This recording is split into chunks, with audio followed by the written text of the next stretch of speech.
Okey, seterusnya kenapa Siratul Khulafaur Rasyidin ini termasuk sebagai salah satu sumber? Kerana status khalifah-khalifah ni daripada Rasulullah, dan khalifah ni dipandu dengan benar, yang mana sunnah yang mereka ikuti ni daripada sunnah Rasulullah. Utamanya dalam apa yang mereka sepakati daripada sunnah-sunnah. Dan mereka juga mengajarinya kepada orang selepas mereka. Lepas tu ada satu hadis ni yang berkaitan dengan sumber yang kelima ni, iaitu yang bermaksud Rasulullah Sallallahu Alaihi Wasallam bersabda, "Saya wasiatkan kalian untuk bertakwa kepada Allah Taala, tunduk dan patuh kepada pemimpin yang memimpin, meskipun yang memimpin kalian adalah budak, kerana di antara kalian yang hidup ni, iaitu setelah ini akan menyaksikan banyaknya perbezaan pendapat. Hendaklah kalian berpegang teguh terhadap ajaranku dan ajaran Khulafaur Ar-Rasyidin yang mendapat petunjuk. Gigitlah yang ini, genggamlah dengan kuat dengan geraham. Hendaklah kalian menghindari perkara yang diada-adakan, kerana semua perkara bid'ah adalah sesat." Okey, yang terakhir ni, latar belakang dan sunnah mereka ni mempunyai status istimewa ini. Kerana jika suatu kes ni disampaikan kepada mereka, mereka akan melihat kepada kitabullah dan juga sunnah Rasulullah. Dan jika mereka menemukan sesuatu di dalamnya, iaitu di dalam Al-Quran dan sunnah tu, mereka akan mengambilnya. Dan jika tidak menjumpai, mereka akan berunding di sekitar mereka di antara para sahabat Rasulullah Sallallahu Alaihi Wasallam yang hebat mengenainya. Akhir sekali ialah sumber yang kelima, iaitu waqa'i'ul ulama wa da'ah fi du'i tilkal masadir.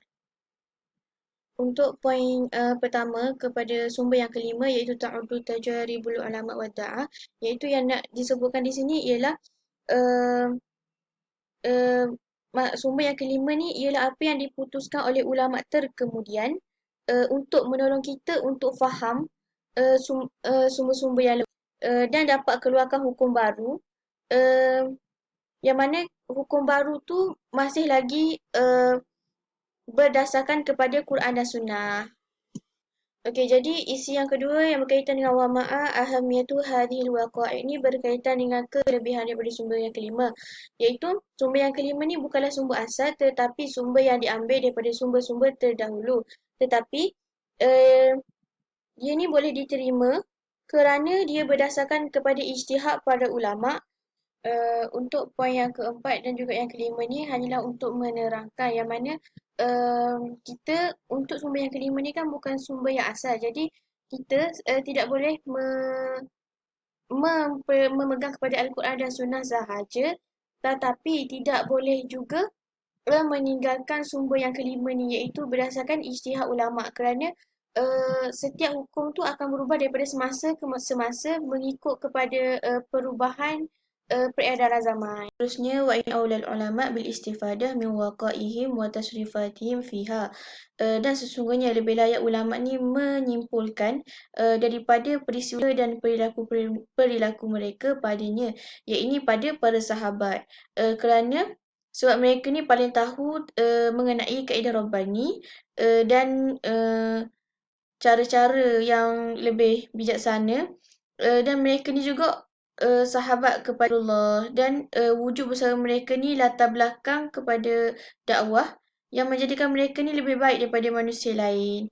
Dan bahkan sebahagian daripada mereka ni menjadikan qaulus sahabi, kata-kata sahabat ni sebagai hujah dan juga dalil.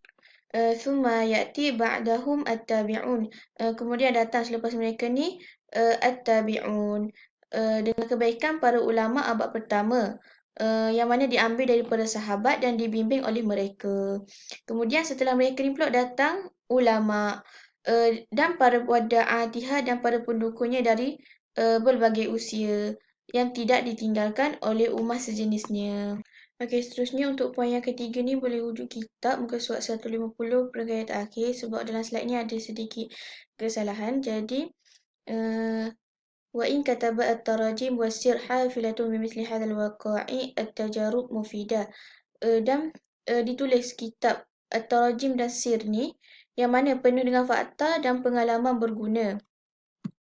Wa ma'al i'tiraf bi awliya wa ahamiyatu waqa'il ulama salaf wada'atihim, dan bersamanya juga mengiktiraf dengan keutamaan dan kepentingan peristiwa ulama terdahulu dan para pendakwahnya. Bagi lida'ah an yazhadu biwaqa'il ulama asrihim.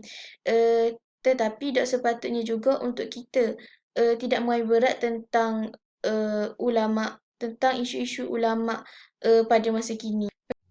Okey, akhir sekali, mungkin di dalamnya ada fakta dan peristiwa-peristiwa yang menyerupai fakta-fakta pada zaman di mana mereka hidup dan ada yang lebih serupa dengannya. Maka bila mana mendekati zaman yang menyerupai keadaan dan peristiwa padanya, maka ulama ni akan mengaitkan situasi tu untuk keadaan tertentu. Dan ulama ni akan memberitahu kepada manusia lain apa yang mereka putuskan dengan cara yang terbaik dan bermanfaat padanya. Seterusnya ialah sumbangan Zainab Al-Ghazali terhadap Ikhwanul Muslimin. Di sini saya akan sebutkan 3 sumbangan Zainab Al-Ghazali terhadap Ikhwanul Muslimin, iaitu yang pertama, memperjuangkan agama Islam dengan Imam Hasan Al-Banna dalam Ikhwanul Muslimin. Yang kedua, memimpin salah satu bahagian yang ada dalam organisasi Ikhwanul Muslimin. Dan yang ketiga, membantu keluarga Ikhwanul Muslimin pada ketika golongan ini ditindas oleh pemerintah pada tahun 1954. Seterusnya ialah sumbangan Zainab Al-Ghazali dalam penulisan, iaitu yang pertama, beliau menjadi editor bagi sebuah ruang dalam majalah Ad-Da'wah bagi pembangunan rumah tangga Muslim yang sejati. Yang kedua, beliau menjadi pengasas markas am bagi wanita muslimah yang ditubuhkan pada tahun 1356 Hijrah. Dan antara karya tulisan Zainab Al-Ghazali saya akan sebutkan 4.